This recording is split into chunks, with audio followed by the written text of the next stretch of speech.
میرے اور آپ کی آقا و مولا خاتم النبیین قائد المرسلین سید العالمین فرماتے ہیں کہ جب میں نے اے میرے صحابہ، آقا صحابہ کو بیان کر رہے ہیں، اے میرے صحابہ جب میں نے جہنم کا مشاہدہ کیا، آقا ارشاد فرماتے ہیں تو میں نے دیکھا ایک بندہ لیٹا ہوا ہے، جہنم کے اندر لیٹا ہوا ہے۔ ہائے ہائے، اللہ کے رسول بیان کر رہے ہیں جہنم کے اندر لیٹا ہوا ایک بندہ اور ایک بہت بڑا پتھر اس کے سر پہ مارا جا رہا ہے۔ اللہ اکبر، میں آپ کے اور اپنے چہرے کو دیکھتا ہوں تو مجھے بھی اپنے آپ اور آپ پر بھی ترس آتا ہے کہ اللہ اکبر کتنے کمزور ہیں ہم لوگ، اور خدا کا عذاب کتنا طاقتور ہے، کیسا وہ خوفناک ماحول ہوگا۔ اللہ کے سچے نبی فرما رہے ہیں، اور یہ بات سننا اور دھیان سے سننا، بہت غور سے سننا، بہت دیر تک آپ کو امتحان میں نہیں رکھیں گے، مختصر میں، لیکن یہ کسی کے دل کی آواز ہے، یہ کسی کے دل کی صدا ہے۔ اے میری قوم کے جوانوں، سوچو تو صحیح، اللہ اکبر، جہنم کی آگ پر کوئی لیٹا ہو اور اس کے سر پہ بڑا پتھر مارا جا رہا ہو، اللہ کے رسول بیان کر رہے ہیں، اللہ کے سچے نبی بیان کر رہے ہیں، اللہ اکبر، یہ اتنے سچے ہیں، سچے تو دنیا میں بہت آئے لیکن میرے نبی اتنے سچے ہیں جن کی سچائی کی گواہی ان کے دشمن بھی دیتے ہیں، دشمن بھی جسے صادق الوعد الامین کہتے ہیں، جس کی سچائی کی گواہی اللہ تبارک و تعالیٰ دیتا ہے۔ اللہ اکبر، ذرا غور تو کریں، یقیناً آپ کو معلوم نہیں ہے اس لیے آپ کہیں اور جا رہے ہیں، یہ جلسے اسی لیے تو ہے، ہمارے نقیب صاحب نے اسی لیے فرمایا یہ جلسے اسی لیے تو ہے تاکہ آپ کی معلومات میں اضافہ ہو، آپ کو بتایا جائے، آگاہ کیا جائے کیا ہو رہا ہے۔ اللہ اکبر، میرے آقا سچے نبی صادق و مصدوق فرماتے ہیں ایک شخص لیٹا ہوا ہے اور اس کے سر پہ بڑا سا پتھر مارا جا رہا ہے اور وہ پتھر لڑک کر دور جاتا ہے، وہ بندہ اس کو اٹھا کے لاتا ہے تو پتھر سے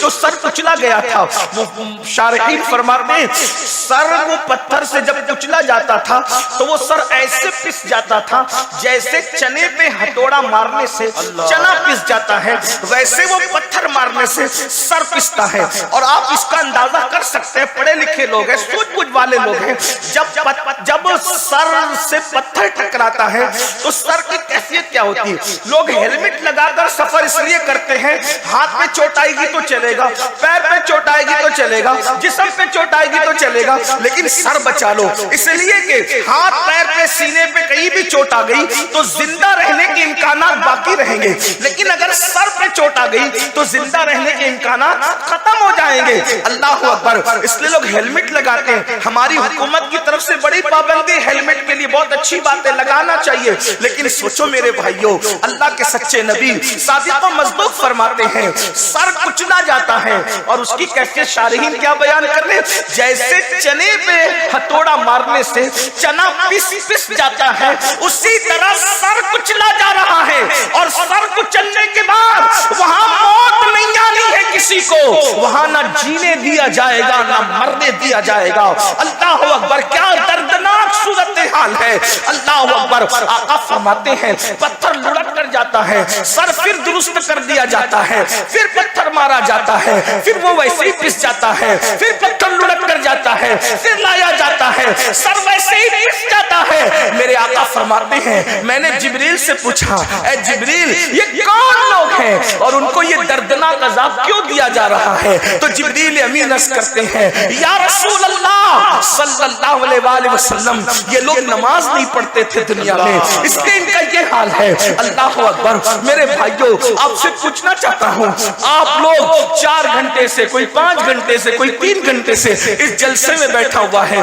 لیکن آپ سے پوچھتا ہوں کتنے شوق سے جلسے میں آتے ہو، جلسے گھنٹوں چلتے بیٹھتے ہو، اللہ اکبر، لیکن نماز پڑھنے میں کتنا ٹائم لگتا ہے؟ صرف 10 منٹ کا ٹائم لگتا ہے، ایک وقت کی نماز میں صرف 10 منٹ کا ٹائم، اور اگر 5 وقتوں پڑھنے تو صرف 50 منٹ کا ٹائم لگتا ہے۔ اب آپ مجھے بتائیں 50 منٹ نہ نکالنے والوں کتنے دردناک عذاب کی طرف تم جا رہے ہو، کتنے دردناک عذاب کو چیلنج کر رہے ہو، کتنے دردناک عذاب کو آواز دے رہے ہو، اور پھر سن لو کوئی بچانے والا نہیں ہے، امام آواز دے رہے ہیں ان کے سوا رضا کوئی حامی نہیں جہاں گزرا کرے پسر پہ، پسر کہتے ہیں بیٹے کو، گزرا کرے پسر پہ، پدر کو خبر نہ ہو، پدر کہتے ہیں باپ کو، باپ کو بھی خبر نہیں ہوگی ہوگی. اور سن لو بچانے والی ایک ذات ہے, وہ محمد الرسول اللہ کی ذات ہے.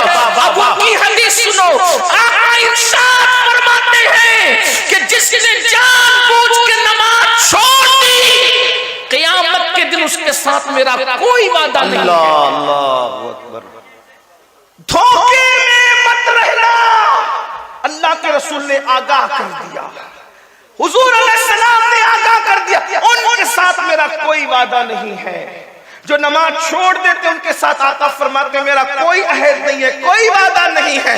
مسجدوں کو ویران کرنے والوں, مسجدوں سے کوسوں دور بھاگنے والوں, بتاؤ کیا یہ عذاب ہم سے برداشت ہو سکے گا؟ کیا یہ عذاب ہم برداشت کر سکیں گے؟ نہیں نہیں, ہرگز نہیں. اپنی جوانی پر رحم کھا لو, اپنی ہڈی چمڑے پہ رحم کھا لو, اپنے آپ پہ رحم کر لو. میں آپ سے کسی اور کے لیے رحم کی بھیک نہیں مانگ رہا ہوں, میں آپ سے آپ کے لیے رحم کی بھیک آپ سے مانگ رہا ہوں. نہیں برداشت کر سکیں گے. یہ دنیا چند سال کی ہے, یہ دنیا میں چند دن جینا ہے, پھر موت ہے. روح کا رشتہ جسم سے ٹوٹ جائے گا میرے بھائیوں, مر جاؤ گے. موت آنی ہے, حق ہے, موت برحق ہے. موت سے کس کو رستگاری ہے؟ آج وہ, کل ہماری باری ہے. مرنا چاہو گے تو بھی موت آئے گی, نہیں مرنا چاہو گے تو بھی موت آئے گی. میں آج صرف آپ سے یہ عرض کرنا چاہتا ہوں, نمازی بن جاؤ. صرف آج ایک بات پر عہد کر لو, نماز پڑھیں. 10 منٹ کا ٹائم. بھائیوں پان بھی کھاؤ نا, پان تو پان کھانے میں بھی 10 منٹ سے زیادہ کا ٹائم لگتا ہے. پان کھانے کے لیے بھی 10 منٹ سے, نماز کے لیے تو پان کھانے سے بھی کم ٹائم میں نماز ہو جاتی ہے. صرف 10 منٹ, 10 منٹ دیجیے اور جہنم سے بچ جائیے. 10 منٹ دیجیے اور مصیبتوں سے بچ جائیے. 10 منٹ دیجیے اور اللہ کے عذاب سے بچ جائیے.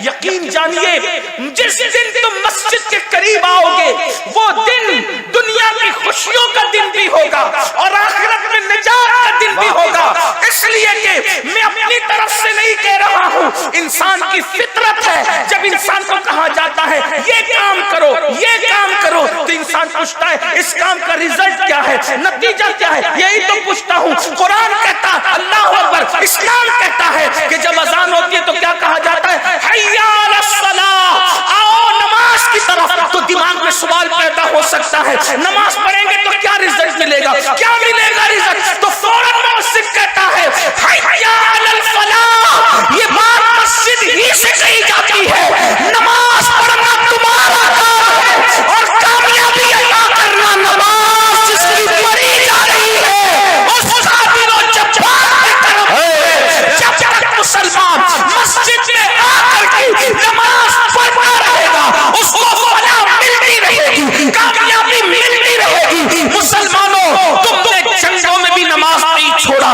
تم نے فاقے میں بھی نماز نہیں چھوڑا, تم نے مصیبتوں میں بھی نماز نہیں چھوڑا, تم نے دریاؤں کے سفر میں بھی نماز نہیں چھوڑا. تمہاری کیفیت یہ تھی, 3 اذانیں کبھی یورپ کے کنیساؤں میں اور افریقہ کے تبتیوں میں صحراؤں میں دشت و دشت ہے, دریا بھی نہ چھوڑے, بحر سلمان میں دوڑا دیے گھوڑے.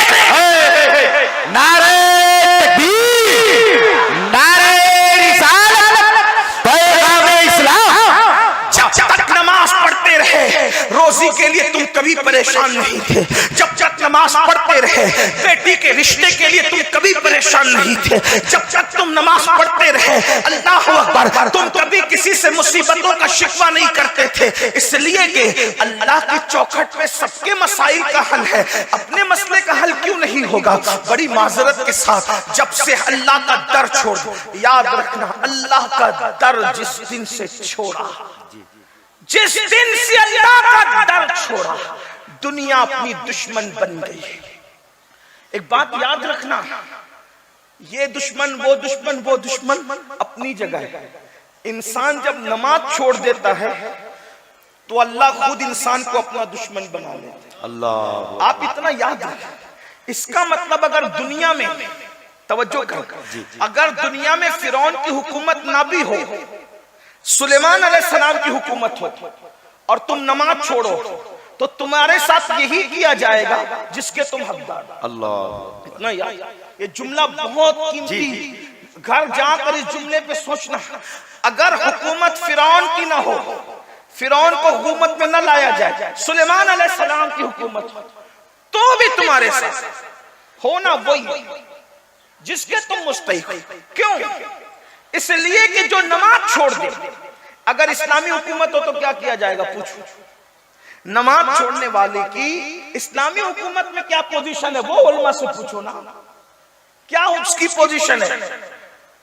کم سے کم امام اعظم کا فتویٰ یہ ہے کہ اس کو جیل میں ڈالا جائے۔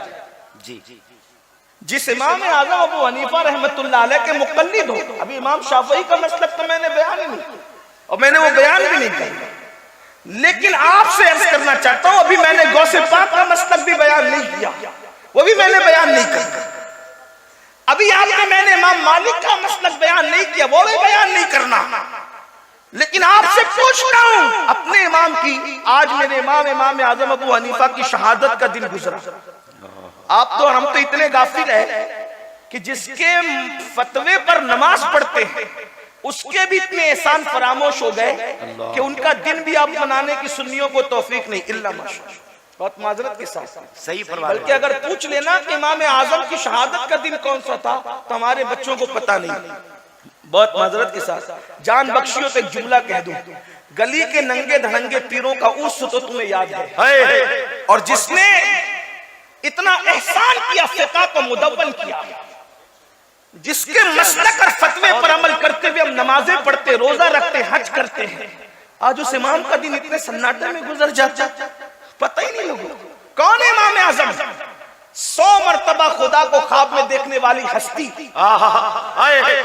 جس نے 100 بار اللہ کا دیدار کیا خواب میں۔ سبحان اللہ۔ یہ بات میں اپنی طرف سے نہیں کہہ رہا ہوں، خیرات الاحسان کے اندر یہ بات لکھی ہوئی ہے کہ ہمارے امام اعظم ابو حنیفہ نے 100 بار اللہ کا دیدار کیسے کیا، یہ تو دیدار کرنے والا جانے، لیکن سوچو یہی مسئلہ ہمارے علماء بیان کرتے ہیں، اسی لیے اللہ کا دیدار اہل سنت کے نزدیک خواب میں جائز ہے۔ اللہ کو کوئی دنیا میں ماتے کی آنکھ سے نہیں دیکھ سکتا، لیکن خواب میں خدا کا دیدار ممکن ہے۔ یہ ہمارے علماء مسئلہ بیان کرتے ہیں، بارے شریعت بھی آپ اٹھا کر کے دیکھ لیں، سبع سنابل شریف بھی آپ اٹھا کر کے دیکھ لیں، اسی طرح خیرات الاحسان اٹھا کر کے آپ دیکھ لیں، آپ کو پتہ چلے گا۔ سوچو تو کتنا بڑا ولی، کتنا بڑا ولی، کتنا بڑا ولی، ارے کتنا بڑا ولی، داتا علی حجویری کا امام، داتا علی حجویری کا امام اعظم ہے، غریب نواز کا امام اعظم ہے، صابر کلیت کا امام اعظم ہے، محبوب الہی کا امام اعظم ہے، اللہ اکبر قطب الدین بختیار کاکی کا امام اعظم ہے، اور ہم سنیوں کے امام اعلیٰ حضرت کا امام بھی زندہ باد زندہ باد۔ بڑے بھول گئے اتنے۔ بات یہی ہے کہ ہم نے کس احسان کرنے والے کا احسان رکھا ہے جو ان کا رکھا ہے۔ بہت معافی کے ساتھ 2 شعبان المعظم کو آپ کو منانا چاہیے، امام اعظم ابو حنیفہ رحمت اللہ تعالی علیہ کا دن منانا چاہیے۔ یہ وہ امام ہے کہ جن کے مزار پر امام شافعی جایا کرتے تھے، اور امام شافعی کہتے ہیں جب مسئلہ حل نہیں ہوتا تو میں امام اعظم کے مزار پہ جا کر کے ان کے مسلک اور فتوے کے مطابق نماز پڑھتا ہوں، اور ان کی روح سے استمداد طلب کرتا ہوں، مدد طلب کرتا ہوں، ان کے وسیلے سے دعا کرتا ہوں، اللہ رب العزت امام اعظم کے صدقے میں میرا وہ مسئلہ مجھ پہ حل۔ سبحان اللہ سبحان اللہ۔ جس کے مزار پر امام اعظم کے امام شافعی جیسے لوگ جائیں، میرے بھائیوں کون ہے امام؟